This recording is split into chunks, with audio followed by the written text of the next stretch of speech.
ये एक दीपक है जो गोबर से बना हुआ है। इस दीपक में 80% गोबर है, क्योंकि यदि हमें गाय को बचाना है तो गोबर को समाज में बेचना पड़ेगा और हमें गोबर को अपनाना पड़ेगा। छोटा सा एक प्रश्न पूछता हूँ कि सब लोग कहते हैं कि गोबर जलता है, गोबर जलता है, गोबर जलता है। मैं पूछना चाहता हूँ कि क्या हवन में कंडा नहीं जलता है? लेकिन ठीक है, आप लोगों का सभी का पूछना भी सही है कि भाई गोबर का दीपक जलेगा या नहीं जलेगा। आपकी शंका सही है। मैं आपकी शंका के समाधान के लिए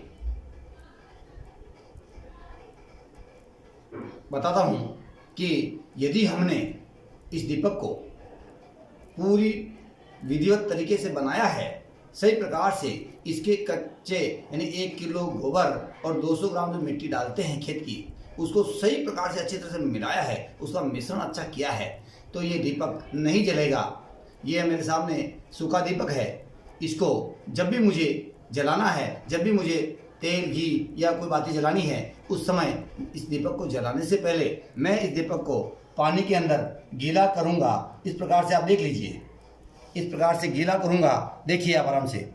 फिर मैं इसको कुछ समय के लिए उल्टा रखूँगा। उल्टा इसलिए रखूँगा कि इसकी कोरे जो है, इसके किनारे गीली हो जाएगी, अच्छी तरह से गीली हो जाएगी, तो ये हमारे लिए अच्छा रहेगा और ये दीपक जलेगा नहीं। अपन मिट्टी के दीपक को भी गीला करते हैं क्योंकि वो तेल सोखता है, उसको गीला करते हैं। ये उसके निस्बत तेल कम सोखेगा।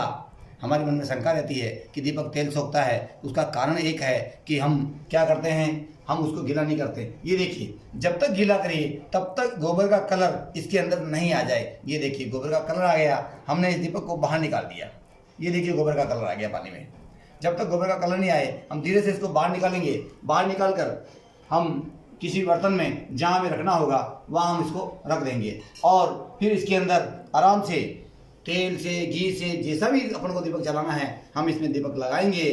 चाहे लंबी बाट रखेंगे, चाहे फुल बाट रखेंगे। हम लंबी बाट अगर रखते हैं तो होता क्या है कि मशीन से जो दीपक बनता है उसके अंदर चारों तरफ कोने एक रूप से रहती है, और हाथ से जब दीपक बनता है तो कहीं कहीं एक कोर पतली रह सकती है और मोटी रह सकती है। तो हमें जो कोर मोटी है, जिस कोर की मोटाई है, उस कोर की तरफ हम बाती रखेंगे, उस कोर की तरफ बाती रखेंगे, ताकि क्या होगा कि ये दीपक जलेगा नहीं।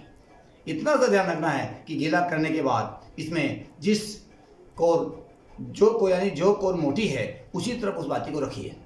ये तो हो गया आपका दीपक का। आप तेल जलाएं चाहे घी जलाएं। मैं सभी से एक जानकारी चाहता हूँ कि क्या हम जब मांगलिक कार्यक्रम अपने घर में होता है, कोई पंडित आता है, किसी प्रकार के हवन हो, यज्ञ हो, शादी हो, जरूरे हो, किसी भी प्रकार का कोई भी कार्यक्रम घर में होता है, और जब दीपक जलाता है हमारा पंडित, हमारा पुजारी, जब वो दीपक जलाता है, उस दीपक में कौन सी बाट रखता है? वो लंबी रखता है, फुल रखता है? वो फुल बाट रखता है। तो आप इस शंका में क्यों पड़ते हो कि दीपक जलेगा या नहीं जलेगा? आप फुल बाट रखिए ना। बहुत कई लोग कहते हैं कि साहब दिवाली के दिन तो हम लंबी बाट ही रखते हैं, लंबी बाती रखते हैं। मैं पूछना चाहता हूँ, क्या किसी शास्त्र में लिखा हुआ है कि लंबी बाट रखनी चाहिए या फुल बाट रखनी चाहिए? जब हमारा पंडित फुल बाट रखता है तो हम क्यों नहीं फुल बाट रखें? आपने यदि इसके अंदर फुल बाट रखी तो ये आप 2 घंटे जलाइए, ये अखंड ज्योत जलाइए, आपके इस दीपक का कुछ नहीं बिगड़ेगा। आप क्यों ना बीच में फुल बाट रख दीजिए, आपके इस दीपक का कुछ नहीं बिगड़ेगा।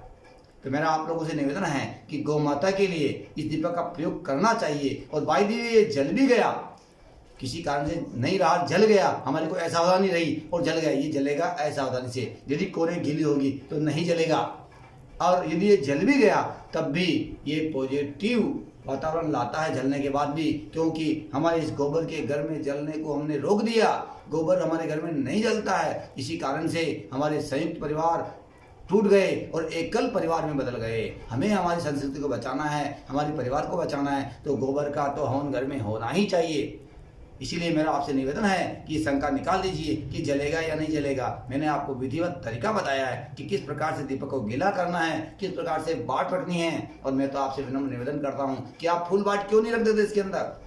आप आराम से फुल बाट रखिए, घी जलाइए चाहे तेल जलाइए, क्योंकि कई लोग कहते हैं कि साहब फुल बाट में तो घी डालते हैं। मैं आपसे निवेदन करना चाहता हूँ कि क्या घी गर्म होने के बाद तेल नहीं बन जाता? वो भी लिक्विड हो जाता है गर्म होने के बाद, वो भी आपका घी नहीं रहता है। तो फिर आप क्यों शंका करते हो कि घी या तेल? आपको तेल जलाना तेल जलाइए और घी जलाना घी जलाइए। तो मेरा विनम्र निवेदन है कि गाय को बचाना है तो हमें हिम्मत करनी पड़ेगी और गोबर को अपनाना ही पड़ेगा। जय हिंद, जय गौ माता।